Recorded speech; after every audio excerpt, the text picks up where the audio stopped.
The classic debate between customer acquisition and retention. Which one should you do? Where do you focus your resources? Let's talk about that in today's video.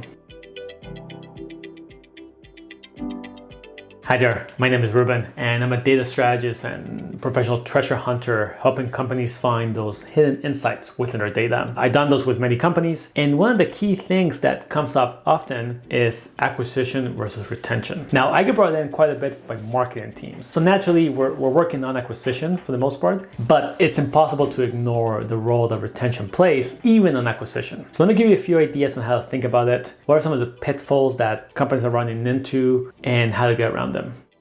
So that challenge of acquisition versus retention is very dominant. Even in small companies where you have limited resources and you're trying to figure out how do we grow, then the question becomes, do we grow by acquiring new users? Do we grow by retaining more of our users? I had a client where I was brought in once again for acquisition and to improve the acquisition data. And right away, within the first few days, I saw the retention data, which was quite bad. They have very poor retention. And for me, it meant that, we had this leaky bucket. It didn't really matter how quickly you can fill the bucket with water. You were losing a lot of it. But nonetheless, they were really focused on acquisition, and getting to shift into retention was not an easy task. And there's a few reasons why. For the most part, acquisition is clear. It's something you can track. There's a little bit more excitement to it. And I think the upside of acquisition seems limitless. You can just acquire more users, just increase the budget. It doesn't quite work like that, but I think that's a perception that we see in acquisition. And there's always new channels, right? There's always new things out there. Right now Clubhouse is incredibly popular, and I'm sure companies are thinking, is this a way for us to acquire new users? Can we hold events and so on? Retention, on the other hand, it's I think more opaque. So when you have poor retention, or if you're just looking to improve your retention, it's not quite clear what that might look like. Should you build new features? Should we change the product, the messaging? Even if you determine what to fix, and you say, clearly, if we had this one feature in the product, retention will go up. You still have to go through development, and it's going to take weeks, maybe months to get that designed and scoped out and released, and then for us to measure it. So whatever you do, it just takes time. In acquisition, you could run changes and see results within a day, a few days, once the data comes in. The difference between acquisition is that retention may not seem as exciting, and the upside may not seem that high. After all, if you have a 5% retention and you double it, you get to double your users, sure. But acquisition, the upside could be 2, 3, 5, 10x, not just 2x. How much could you really improve retention? And that's, I think, where companies get stuck, because as it turns out, retention can affect everything. Your onboarding conversion rate, your acquisition, your cost of acquisition, if you're to retain more of those users. But to do that, you have to look holistically. It's not just, here's how much it costs us to acquire a new sign up, a new user, but here's the cost of a retained user 3 months later, 6 months later. That's where it starts to get tricky within companies. And I'll say one more thing. Retention itself can become a self-generating channel. You look at a company like Slack, where you're sharing channels and you're getting users to use the product by actually sharing it and getting other users, right? The idea of virality to some extent. So retention could become this fantastic marketing channel, acquisition channel, if you're able to really design it in that way. So how do you make this decision? How do you decide where to focus your energy and resources? What I recommend is really to come down to the benchmarks and look at the benchmarks for some of the key areas in your just customer journey. Your ads themselves, if you're running paid ads, to your landing page conversion rate, or like a sign up rate, to the onboarding rate, to the retention rate over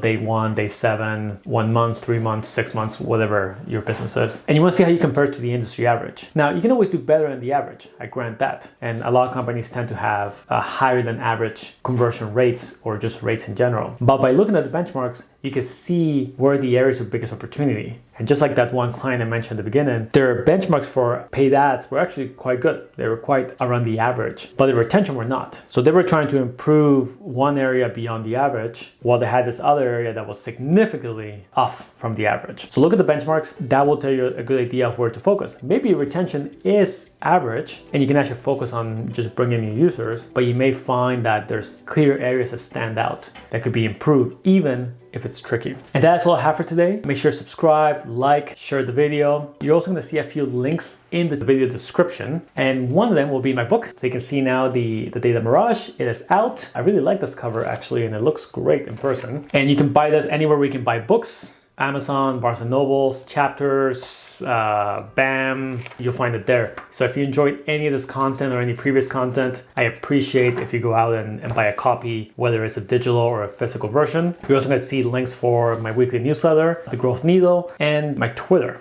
Just 2 other ways of engaging and getting similar content. For now, in the comments below, let me know what's one thing that you learned or one thing you're thinking about related to this topic of acquisition and retention, and we'll talk soon.